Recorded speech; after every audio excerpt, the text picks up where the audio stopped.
Anne Bryan, Catherine Hall, Hardy Mosley Schmidt, Joyce Williams, Lillian Robinson, Marilyn Nevels, Johnny May Williams, Donna Bennett Johnston. Two residents were out looking for their lost dog on Ben Hur Road between Nicholson and Burbank this morning when they spotted what looked like the body of a woman lying in the drainage ditch on the south side of the bridge. Cause of death? Strangulation. There was a jacket covering her right arm, and upon removing that, it was discovered then that the suspect had severed and taken her arm from the elbow down, which was not located here at the crime scene. Hello and welcome to Real Crime Profile. This is Jim Clemente, former New York City prosecutor, retired FBI profiler, and writer-producer on CBS's Criminal Minds. And today we're really happy to have back in the studio Laura Richards, who's also very pleased to be back in sunny LA and back with the team. Real Crime Profile team, you rock. So advocate, analyst, author, and founder and director of Paladin National Stalking Advocacy Service. And I'm Lisa Zambetti. I'm the casting director for Criminal Minds and Criminal Minds Beyond Borders, and I have a real interest in real crime and the minds that solve those crimes. So yes, Laura is back. She has brought me a fresh package of hobnobs. You all will be relieved to hear. Chocolate hobnobs. Chocolate Not hobnobs. just any old hobnob. Right. And mini eggs, a little supply. And mini eggs, thank you. Got to keep Lisa Z happy. That's right. Well, it's great to have you back, Laura. It's great to have the team reunited. And why don't we start off with some listener questions and comments? Yes, that's right. So I'm going to have to preface this a little bit. Okay. That I'm going to call this listener Emma. And Emma is a longtime listener.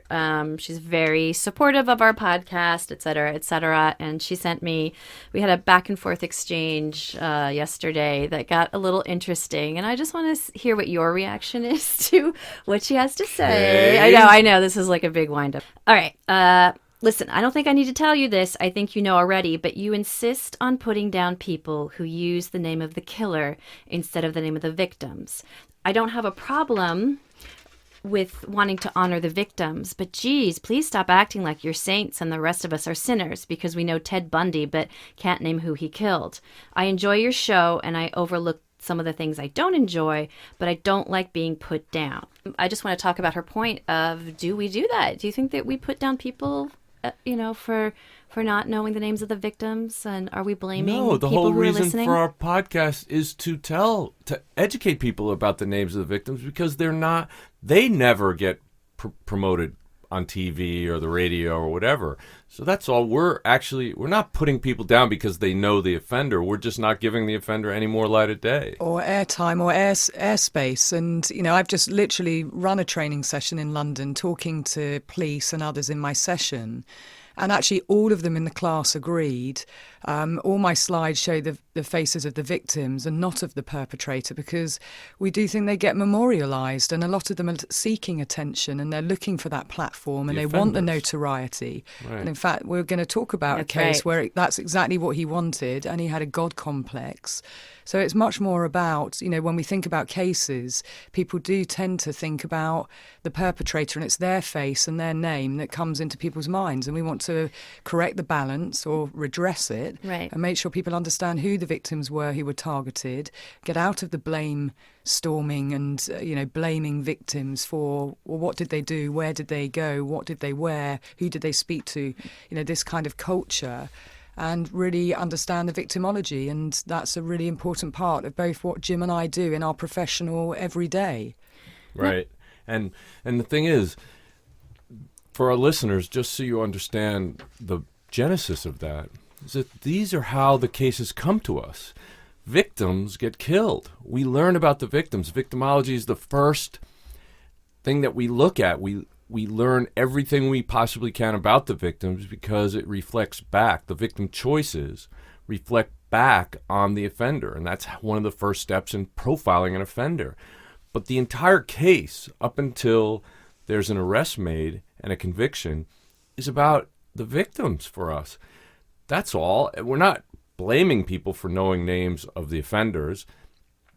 These offenders should be vilified. These offenders should be understood so Right. that we know why they're doing what they're doing, how they're doing what they're doing, so that people can protect themselves from people like this. And also, law enforcement can get into intervention and prevention, Right. and that's a really important part, which Because- Jim and I learn from those cases. How do you, understand risk? Like if it's a domestic violence case on a continuum, and so we create risk toolkits, and it is about education and awareness and trying to get better at what we do as well. Yeah, I mean, and Emma, I don't know what particularly made you feel like we were blaming people for knowing the offenders' names. We're just simply taking away the power of the offender by not naming the offender, by not saying their names. A lot of times the media will come up with scary monikers for these guys and men and women. And some of them give them to themselves as Right. well, don't they? That's Jim and right. I know a number of cases where they gave their own nickname, and that's what they were seeking, is the Right. attention, and then the media perpetuate that. And we saw it most strikingly in cases of school shootings and active shooter cases where the offenders would try to outdo the previous offender by doing something bigger and badder. And so the fact is that as we memorialize those cases by talking about the offenders over and over again, we actually empowered the next generation of offenders to try to do worse. And so this is something that the entire body of forensic psychologists and profilers and professional criminal investigators came up with as a way to try to undermine that, preventing them from stoking the fire of the next offender. So it's really a crime prevention thing. That's why we're doing it. And we hope that by learning who the victims are and learning about the victims and what they went through and how some of them survived, we hopefully will educate the public so that they too know that if they get in the clutches of one of these serial killers, that they don't necessarily have to die, that there are ways that people have found to survive those encounters, to tell us about them. And we hope that we can help prevent horrible rapes and murders because of that. And we don't want victims written out, or written as footnotes in their own murders. So conversely, when we have a case, or certainly when I work cases of stalking and domestic violence, we want to keep someone alive, the victim. Their voice is at the centre of the risk assessment. We need to understand the perpetrator. But this is really a part of who Jim and I are as professionals. And we bring into this room, the recording studio, when we talk about cases, our professional sense of self as well. So this is us being authentic too in who we are and what we do. So I'm not sure about this kind of us acting holier than thou, or, that kind of feels that she's coming from a place of her own experience. And maybe we didn't explain as well as we should have why we have taken that approach to our careers. I mean, for me, it is the victim's voice, which I always say is the central sort of thread and strand that runs across everything that I do, whether it's talking on a podcast, whether it's analysing cases, whether it's training professionals, whatever it might be. It's still that central tenet that runs through of honouring people's lives. And being respectful to the victims and learning from their deaths and trying to create risk toolkits and limit the space for action for the perpetrator and their name being out there. And I definitely, I'm glad that you've addressed this, and that's certainly how I addressed it in our email exchange. But I want to give, I want to say something about, I don't think it's wrong to be fascinated with, these perpetrators. I know there is a fascination with the darkness and that psychology, and I don't think people should be ashamed of being in just the interest in it. But what we are trying to do is swing that pendulum back to honor the victims and know about them. So and the interest side. I mean, of course, I've got a number of psychology degrees. Jim uses his degrees and his experiential knowledge, and of course, we want to understand the psychology and the psychopathology, and you have to understand both sides. And certainly in our professional careers, that's what we do. So they're two different things, actually. Sure. One is about giving someone oxygen, time and space and memorialising them by keep talking about who they are and forgetting the victims. And the other part is actually understanding the psychology and psychopathology of how they became who they were and what they did and how they did it. And then we try and use that information and education and awareness to try and prevent, at one end. When people get the propensity to become violent, it's from 0 to 3 years of age. So, looking in terms of the psychological autopsy and understanding those risk factors and protective factors. So there's much more to it. But I think they're two slightly different things, actually. Right. And I think also you talk about the fascination that some people have with these killers. And I believe that is the primitive part of our brain trying to gather information so that we can protect ourselves and others. I believe it's why we can't look away from a bad accident. The whole rubbernecking phenomenon is you can't turn your head away from it. You're drawn to it. And I think that's also why the vast majority of listeners and watchers of this kind of show on TV or in movies or in other media is because women naturally have protective personalities. They want to care for the people they know and love. And I believe they take in this data because it's valuable information to them. It helps them learn how to avoid this for their own families and friends. Oh, I never thought of it that way. That's great. Okay, so Emma, there you go. I hope that we answered your question. There's one more. Can we have one more? Sure. Okay. So this is from, let's call her Anna.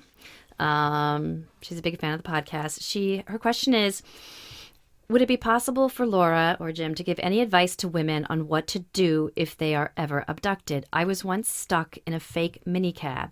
We thought it was a legit one we had ordered as it pulled up outside the cab office we were waiting at. When the minicab driver let out my boyfriend and then drove off at a high speed and backwards with me in the cab, this was before everybody had mobile phones. Luckily, a police car with siren and lights happened to rush past not far from my home, and although it was entirely unrelated, it caused the cab driver to stop, at which point I got out and ran home. I tried to remember the license plate, but by the time I got home, I'd forgotten it.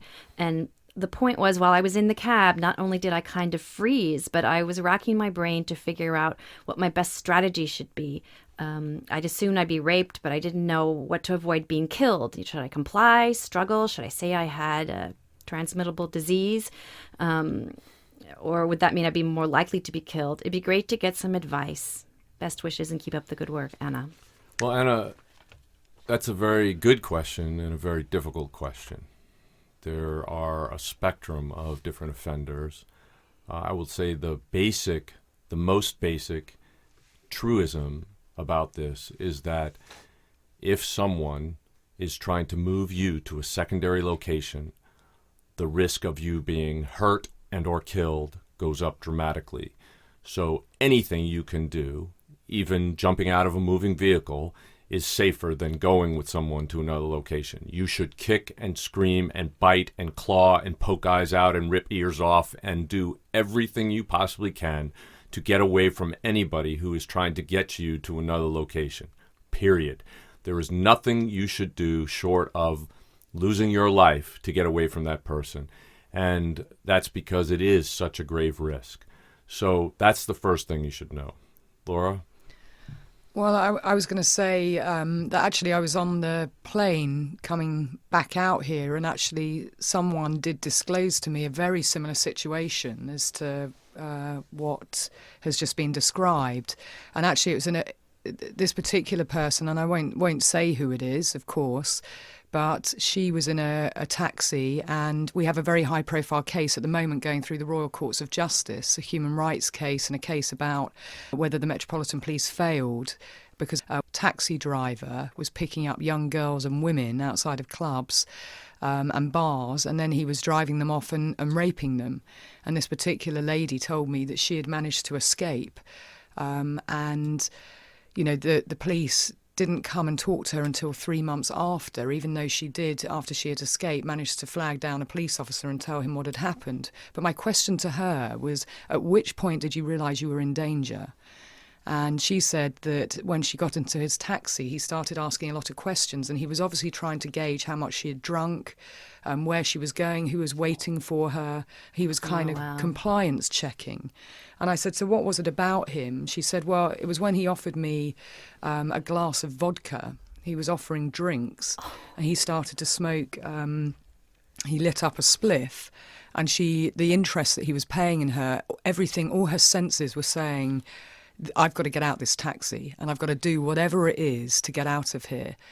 And what she managed to do was convince him she needed to go to the toilet, and, you know, that she was so desperate she was going to wet herself. And actually she did manage to get him to stop. But when she was out of the cab, he kept driving back and forth, coming back to see, you know, what she was going to do next. And fortunately for her, there was a young Swedish student just stood by the side of the road, and she flagged him down, now quite hysterical, because she'd realised she had escaped something that was going to be quite serious.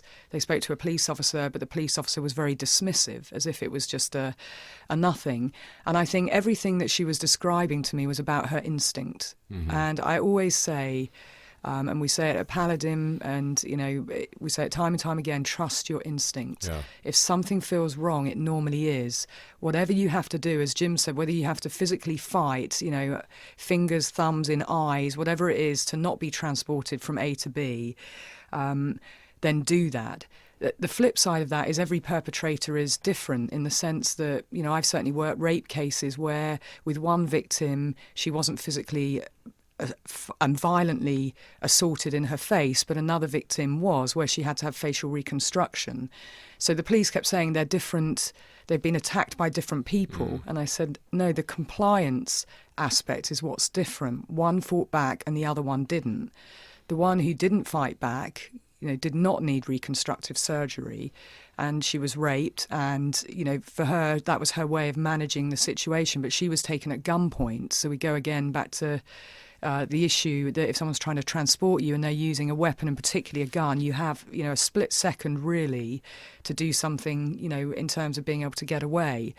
But the lady in the rape case who did fight back, you know, was in a very serious, she was still raped, but physically, you know, very seriously assaulted. So again, perpetrators will compliance check, and, you know, for victims, you really do have to trust your instinct, because every situation will be different, and a perpetrator will change their behaviour as well based on the way the victim reacts. Yeah, there are different rapist typologies, and each one you have to deal with in a different way based on who that person is. So the police kept saying, you know, thinking every time a victim was reporting, there's no way a cab driver would be responsible, because you have to go through the licensing process. But it ended up, Jim, in the hundreds of victims. You know, many of them had come forward, and so there were real challenges here. And it's really about rape, you know, in the round, in terms of police investigations, the standard of, you know, there's lots of cases where victims are coming forward and they're not being believed, and cases aren't being investigated. And then you have a whole load who don't come forward. And I wonder whether this was reported or not from our listener, but it sounds like she certainly had a very lucky escape. Definitely. Yeah. And what does it say that that Anna's driver, like, he didn't care that the boyfriend had seen him? I mean, you know, which is very risky behaviour, which says that he may well have done this, you know, numerous times before, because he feels that confident. And that he was planning on killing her. That seems to be pretty obvious. It's such high-risk behavior that he knows that if she's alive, then he has a very good witness against him who can just talk to her boyfriend, who can fill in the other details, and the chances of him getting caught are very high. But there are types of rapists who are power reassurance rapists, and they literally don't have the confidence to date women, and so they use a weapon to threaten a woman to get her in a position where he can have sex with her, and in his mind he's actually dating the woman.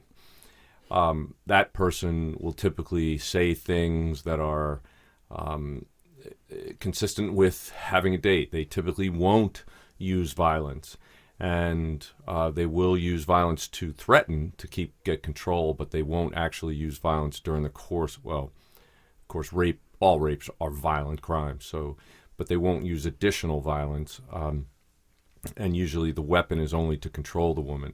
So they'll say things like, you know, you should lock your doors, you should get a dog to protect yourself, you should do other things, you know, to prevent this kind of thing. They'll say, was it good for you? Can I see you again? Things like that. I mean, it's really absurd, but that's what happens with power reassurance rapists. And with them, because they may have a weapon. The times when those cases have become fatal were ones in which either they were about to be discovered, so they killed the woman because they didn't want to be discovered, and sometimes because they didn't get compliance, they attacked violently. But then there's power assertive rapists and anger excitation rapists. Both of them are fairly violent. The anger excitation rapist is somebody who is extremely violent and almost always will kill you. And so it's a difficult thing to determine whether somebody's doing this to just hurt you, to punish you, or hurt you to torture you and kill you.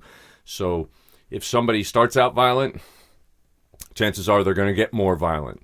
And so, again, fight with your life to get away, because that you don't want to let that person take you to another location. Of course, always be secure in your homes, always be situationally aware. Those are things that you can learn yourself. You can take courses in how to deal with that. And there's a great book by Gavin DeBecker, who's on the board of advisors for the Behavioral Analysis Unit. And Called I know, The Gift of Fear. Yes, The We Gift of mentioned Fear. this before, yeah. He's written another book called Protecting the Gift, about how you can protect your children and loved ones. So The Gift of Fear would be a great book for people to read, because it teaches you how to go back and listen to your instincts. Your instincts are nothing more than all your senses picking up all the data, your subconscious crunching that data and telling you this is a bad situation. Listen to it, because it's the only way you can protect yourself in this kind of a situation. And 9 times out of 10, certainly the rape statements that I've read throughout the course of my career, which has been in the thousands, that the victim did know the point that they were in danger, but they didn't listen to it for lots of different reasons. One of the main ones is that they didn't want to offend or upset that person. They're walking down a street, a male's quickening their pace behind them, and instead of them crossing the road or starting to run, they stay in situ, and don't get off the train. They don't want to upset somebody. They don't want, it's politeness. Politeness. Yeah, yes. it's using somebody's good comportment, somebody's kindness, somebody not wanting to offend others against them, and unfortunately forcing them into a situation where there's more and more and more risk, and then they just take over. And then, putting it back in context, because obviously this has come in from somebody's specific experience, but we've got to remember that about 80%, 80 to 90% of cases that we're talking about, they're actually people who are known, who are committing the rapes and the sexual assaults on the victims. So stranger rape, is relatively rare, but of course we want people to understand some of those risks, in terms of even little things. The amount of times I go running and, I can run up behind somebody without them even knowing, because they've got their music on so loud that they're not situationally aware about what's going on around them. So, I'm running because I'm physically training, but there's so many people in cities now who are plugged in, zoned out, looking at their phones, are just not aware of what's happening around them, or sitting in a taxi, not seeing little signs. So they're tuned out, and really you need to be present and tuned in to what's going on in your immediate environment when you're getting from A to B. So they're all little things, but there's no one size fits all of always do this or always do that, other than being conscious of what's going on in your environment. Yeah, by being situationally aware, then you'll be able to pick up the data that you need in order to make a decision in a split second, so that the chances of you getting attacked are going to be minimalized. And realistically, that's all you get if you are grabbed. And the fight or flight reaction actually is one that is not processed at a conscious level. Which is another thing to say, of how you would react. I hear often that people say, if this happened, I would do X, Y, or Z. But actually, that's why training, doing self-defense training, things that you're trying to create, if you were grabbed, you've gone through that process a number of times in a training session, so it becomes much more as a natural response that you would fight or hit somebody in a certain points of their body. So in the throat, eyes, certain areas that are much more vulnerable, and much likely to give you a couple of seconds to be able to get out of that situation. But that's realistically all you have. Yeah, and be vocal. tell people what's going on, scream at the top of your lungs. And scream fire. People are much more I've heard likely that. to I've heard respond that, yes. to you screaming fire than anything else. And this is part of the bystander effect. You know, that people don't like to get involved when there's a situation unravelling in a public space and place. And Professor Zimbardo, who I will talk about as a recommendation later on, but this bystander effect happens an awful lot, particularly in big cities. So you're far likely to raise the alarm or get a response from people by shouting fire, of people coming out to see what's going on and calling the emergency responses.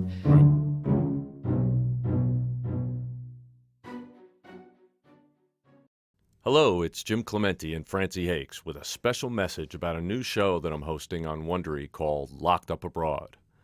In each episode, people tell their harrowing stories of being convicted of crimes and jailed in foreign lands, or kidnapped and held hostage in war-torn countries.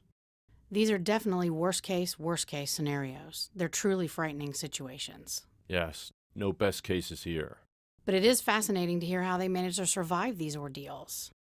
In the first episode, Midnight Express, Billy Hayes tells us about being imprisoned in Turkey for smuggling hashish. Oliver Stone even made a movie about it. But that was the movie. This is the real story.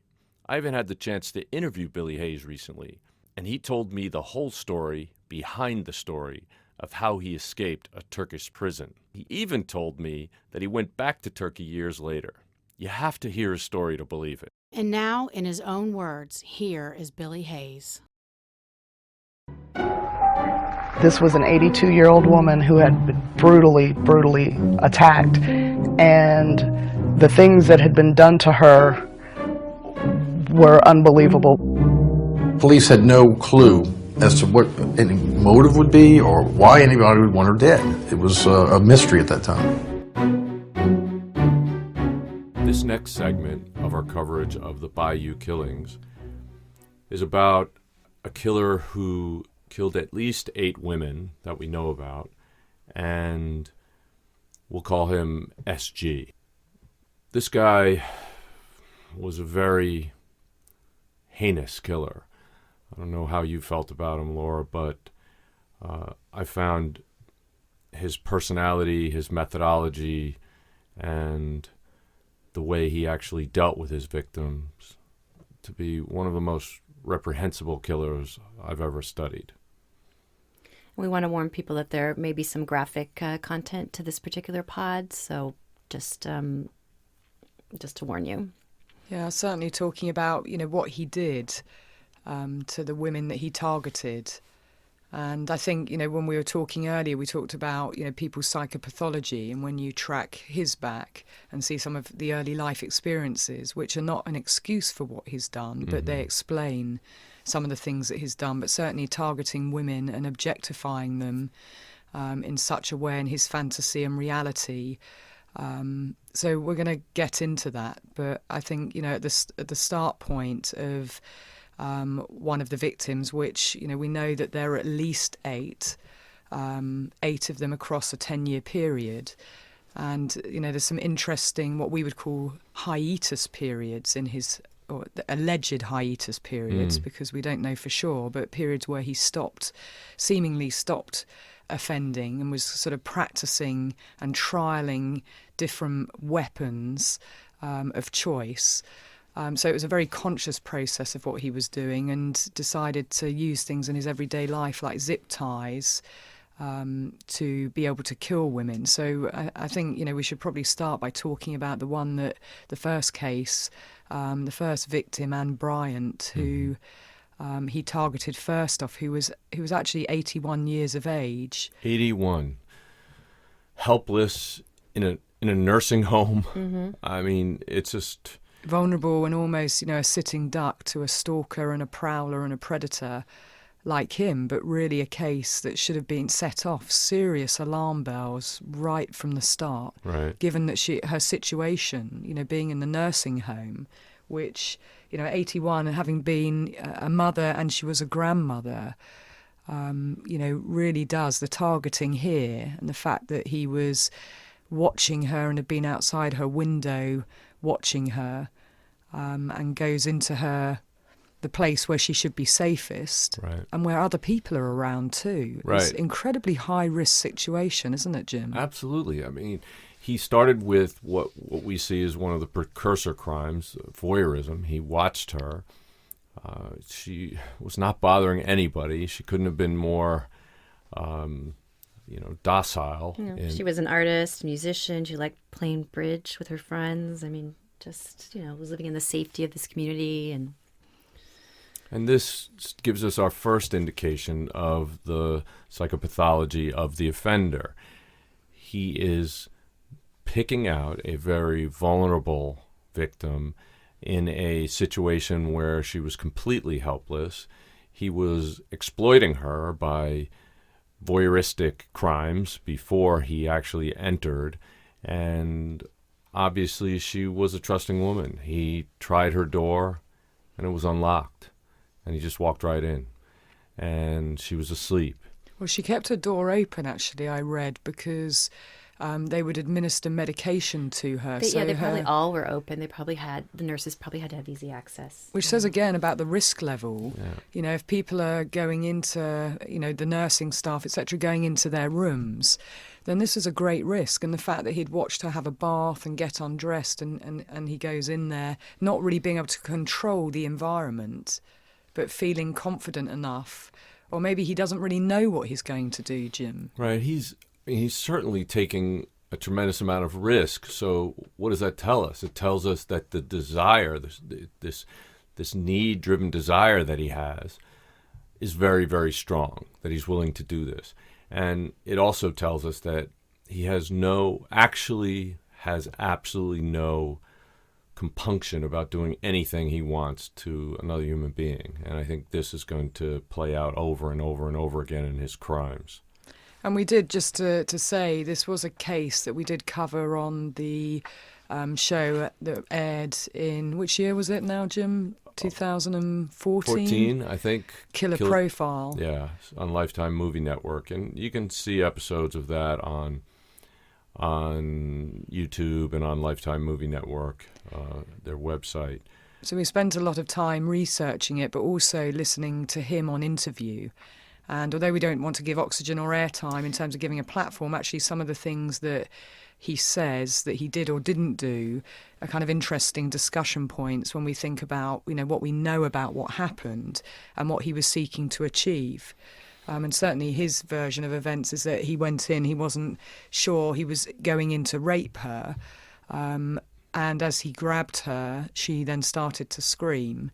But putting this again in context of that was what he said, but when we understand he actually stabbed her in excess of 50 times, both sort of peri-mortem as well as post-mortem, where he continued to stab her. And again, this is where it gets quite graphic, but he almost decapitated her and disemboweled her. So this was a very bloody and violent crime scene with a very defenceless 81-year-old woman who was fighting for her life but was vulnerable in every way. I mean, in terms of her strength and her ability, and he has a weapon. So that, again, the sense that he went with a knife. Yeah, what was his real intention? He obviously could have overpowered her. She was 81 years old. She was asleep. He got into her room without waking her, and he decided to attack her. He didn't go in there with intentions of being a nice guy. He went in there, he's cold, he's calculating, and incredibly goal-oriented. He no matter what his victims did, he always found a way to kill them very violently and then do what he wanted with them. And he, just to cap it off, he left her body there. He didn't transport it anywhere. He left her there to be found. He left her in situ, and she was found the next morning. So this would have been a very bloody crime scene. Right.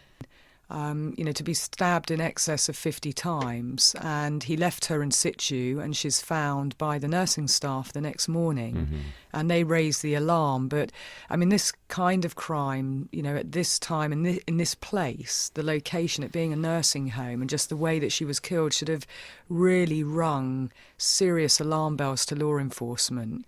Yeah. And they should have been on, red alert in terms of this was an individual who would absolutely, if he hadn't done this before, would do this again.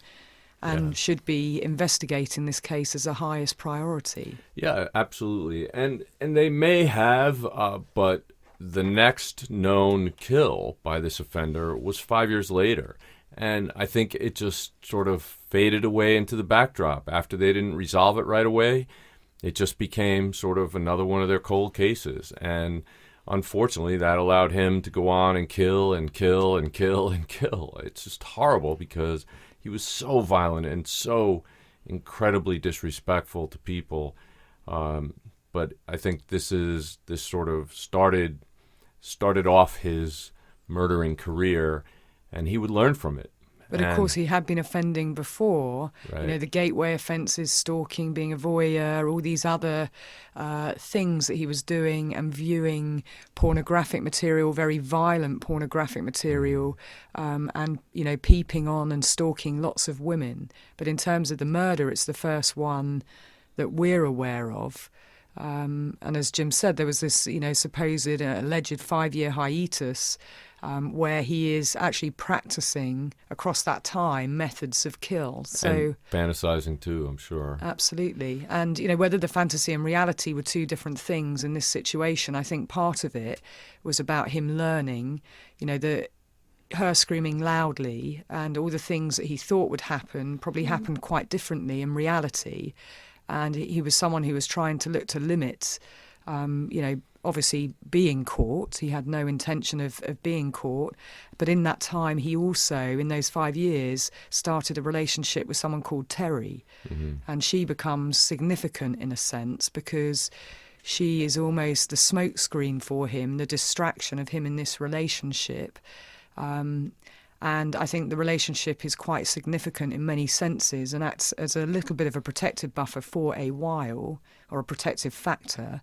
But of course, this need-driven behaviour and the fantasy, you know, becomes too much. So we should remind people that we are still talking about the Baton Rouge area, where from our last few pods we were talking about a totally different serial killer, DL, who is operating at the same time. Right. And I think that led to probably a lot of confusion as far as... Well, I mean, SG did actually watch the news, followed and tracked DL's progress, kind of was jealous of the coverage that he got and so forth. But the fact is that he took advantage of that. And there were times when he kind of sat back and just probably relished what DL was doing. The relationship that he had with Terry not only provided him with sort of cover and a mask of respectability, it also provided him the opportunity to go out and kill because Terry would work overnight. So that meant he was free to roam at night. And then he would pick her up during the day and bring her home. Many times he'd be disposing of bodies on the way to pick her up. And had bodies in the car when he had picked her up. Yeah. I mean, this is really quite unbelievable in the sense that, you know, he understood risk to a degree, but he also really did, you know, push the envelope in terms of having women in the car or in the boot, you know, and we'll talk about each case. But a lot of this was very high-risk behaviour, but then he was looking at things that would make the kill much more efficient. And we know, you know, through some of the things that he was doing, it wasn't necessarily about the kill part. It was about what he wanted to do with the victims thereafter. But I think the relationship, I had a very keen eye to understand, you know, what was happening in that relationship with Terry. And as Jim said, she did actually get him a job at the convenience store that she worked at, but they were like two ships that passed in the night, which suited him absolutely down to the ground so that he could do what he really wanted to do. You know, how well did Terry actually really know him in the relationship? Well, she said that he really didn't want to engage in sexual activity with her, and she first thought that was because of her, something was wrong with her. And then he said, no, I just think it's dirty, it's nasty. So she thought, oh, well, he just doesn't like to have sex, and that was it. Well, but she seemed very happy with him. She never reported any domestic violence or ever would have suspected that he was violent, which is interesting because you pointed out in the DL case that he was, you know, abusing his wife and was violent towards other people. Yeah. So it's just interesting. Yeah, well, this is what we were talking about earlier. There is a spectrum of offenders, and this guy is much more of a Jekyll and Hyde offender. He was charismatic, engaging, and he knew how to be polite and all that. But that's all an act. That's completely mimicking behavior, something that he didn't feel at all. Yet he was able to convince people that he was a nice guy. And those are some of the most dangerous offenders. In this particular case, the psychopathy level of this guy is off the charts. He really enjoyed what he was doing. And we'll see in some of the cases where he mocked the victims and where he mocked law enforcement. And his entire reason for doing this was to satisfy himself. He had absolutely not a scintilla of empathy or care about the people whose lives he was taking, very brutally. And people were there for his entertainment and for his control. And that, again, understanding the relationship of what Terry brought for him, what she brought was he looked legitimate in this relationship, and it was a smokescreen and a cover. And actually, Terry posed no problem to him or no risk. He controlled her. He didn't need to do anything to her. You know, he had his life mapped out in a way that actually it went to clockwork of him using his time, her being at work, her never questioning him, her never sort of pushing him to come to bed with her at a certain time or to really do anything. So there was never a need for him to be violent to her. He controlled her in a different way. And I think that's another interesting aspect of this. But what she did was test him when they first got together. And she kind of pushed his buttons to see whether he would be physically violent to her, because she had a past history in abusive relationships. And when he didn't react, she thought, this guy must be a good guy because he didn't raise his hand to me. And that cemented the relationship to her. But of course, in terms of who he really was, he wasn't into just having normal sex. It had to be very violent sex, but he also wanted to spend time with somebody who wasn't engaging or interacting. He didn't want to have that level of intimacy or interaction. And that's what we're going to talk about, that psychopathology. So actually Terry gave him a lot of things that enabled him to carry on and to be this person kind of behind closed doors in a different way. He had this legitimacy and this mask in a very different way. So we'll next talk about necrophilia and maybe some of the things psychologically that help that develop in this particular offender.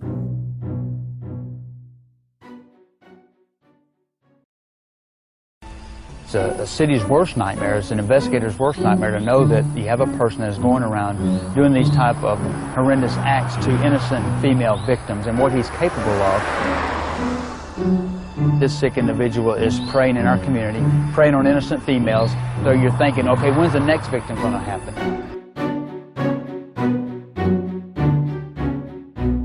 So, Laura, one of the things that we should do is discuss the things like the necrophilia that this particular offender exhibited. It's a paraphilia.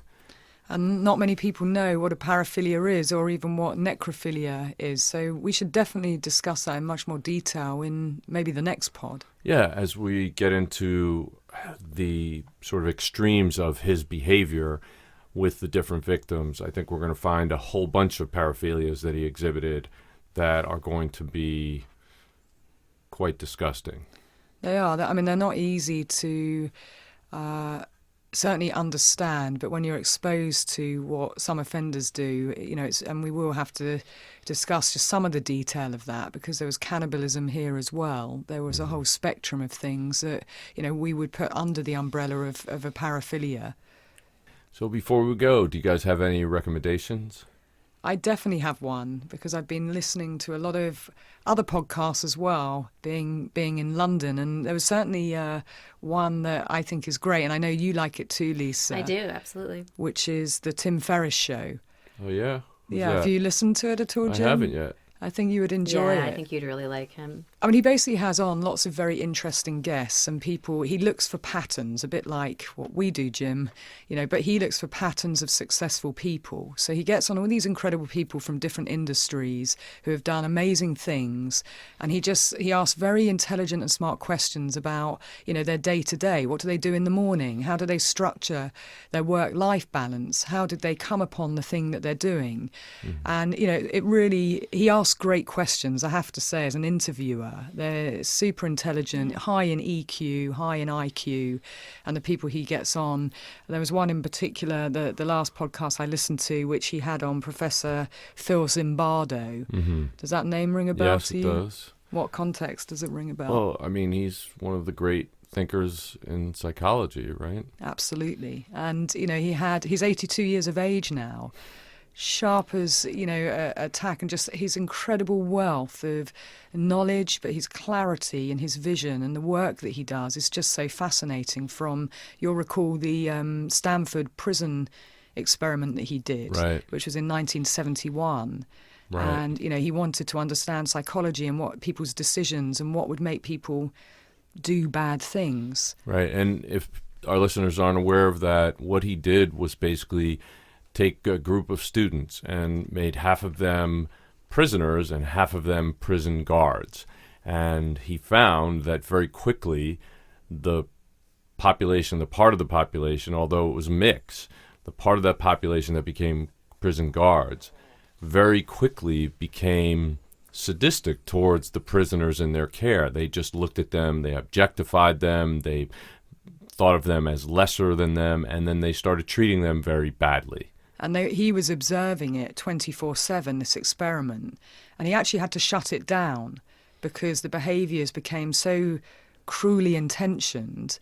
And he gives some insight about what happened to himself as sort of the superintendent of the prison, that actually he became part of the system. So there's some fascinating insight, not just about the experiment that he ran that he ended up having to shut down because it became so dangerous and risky, but also just his own insight about, his girlfriend challenging his behaviour, which I thought it was amazing that he shared. So I don't want to ruin it for people to listen to, but he also poses the question of what pushes some people to become perpetrators of evil, and yet other people act heroically and heroically on behalf of those other people in need.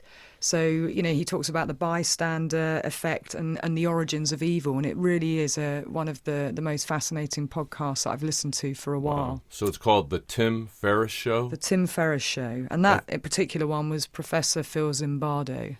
Okay, great. Mm-hmm. Yeah, Lisa, I just want to support Tim's show too. It's wonderful, as Laura said, and not only he interviews people who have succeeded, but not just monetarily. Succeeded in all different ways, whether they're athletes or great thinkers or actors. So I really want to recommend it too. And also, if you want to see a film depiction of the Stanford prison experiment, that came out, I think, last year. Maybe there was a movie about it, so you can rent it and see what you think. I think it's a very interesting principle because it kind of it can apply to sort of law enforcement, any kind of environment where we're not just talking about the individual level, we're talking about the group level, the group think, and also the system or the environment that people are in. And it's just such a fascinating, once you get into why he did it and how he did it and just the challenges of running that kind of experiment, but in a university, but monitoring it 24/7. He talks about the logistics of it too. Mm-hmm. Sounds great. Yeah. I have a little different type of recommendation, and this comes from the fact that I was speaking at YPO in Vancouver a couple weeks ago. And YPO, Jim? YPO is Young Presidents Organization. It's a worldwide organization. You won't find much about it on the net because they're very sort of advertising averse, publicity averse. But it's leaders from business and world leaders around the world, all who have attained a certain level by the age of 35. And so they're young thinkers and movers. And one of the speakers that really made the most impact on me was Justin Trudeau, Prime Minister of Canada. And his father had been the prime minister. His mother had also spoke at this conference.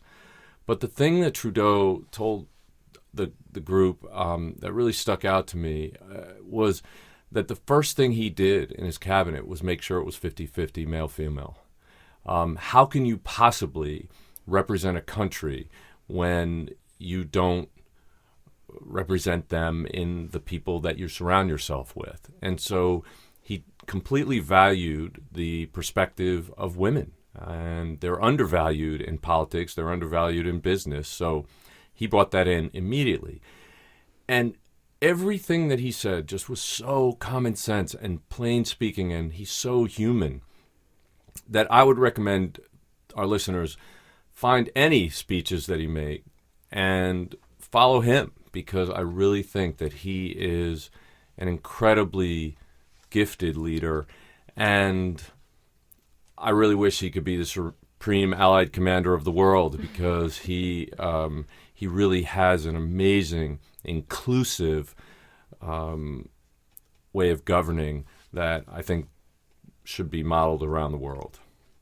That sounds great. It does. Sounds fascinating. Certainly, you know, in England and Wales, in our parliament, it's not reflective in the same way. And for him to make that conscious decision right from the start. I mean, I want to say, oh, that's incredible. Wow, that's amazing. But it should just be a standard in boardrooms. Why we're still at that stage where we think this is kind of, something that we have to hold up and say this is fantastic and incredible, but it should just be a standard. Isn't that what Ruth Bader Ginsburg says when she's asked, how many women should there be on the Supreme Court? So she always says 9. There should be 9 women on the Supreme Court. Why not? What kind of question is that? I mean, for many decades, there was 9 men, right? Exactly. So... All right, guys, great to have you back, and we'll see you next time on Real Crime Profile. So if you enjoy our podcast and would like to support us, there are a couple of important things you can do. First, you can go over to iTunes and give us a positive 5-star review. You can check out our sponsors and take advantage of the special promotions for Real Crime Profile listeners. You can go over and like our Facebook page, and you can follow us on Twitter. But most importantly, you can share our podcast with friends, family, and anyone you know would be interested in real crime and the minds that solve those crimes. So thank you for listening. Real Crime Profile is produced and edited by Paul Francis Sullivan. Sound engineered by Terrell Parham. Music composed by Simba Tsumba. Logo art by Jim Clemente. Real Crime Profile is produced by XG Productions and distributed by Wondery. For advice and support if you're experiencing stalking in the UK, you can contact Paladin National Stalking Advocacy Service on 0203 866 4107, or you can go on the website www.paladinservice.co.uk. If you're experiencing domestic violence, call the National Domestic Violence Helpline free phone 0800 2000 247. In the US, if you're experiencing domestic abuse and need advice, safety, shelter or counselling, call Genesis, the 24-hour hotline, 214-946-4357, or go on their website, www.genesisshelter.org, or the Domestic Violence Hotline on 800-799-7233. If you're a regular listener to the show, you know we have great brands like Blue Apron, Audible, and Casper advertising with us, and they keep coming back because our listeners really respond to them, which we're really thankful for. Well, if you happen to own a business or manage the advertising buy for one, then you should consider advertising on Real Crime Profile. Podcast advertising is on the rise, and it's one of the most effective ways of reaching consumers on the go today. So please go to Wondery.com/advertisers. Again, it's Wondery.com/advertisers, and get in touch with us. Thanks.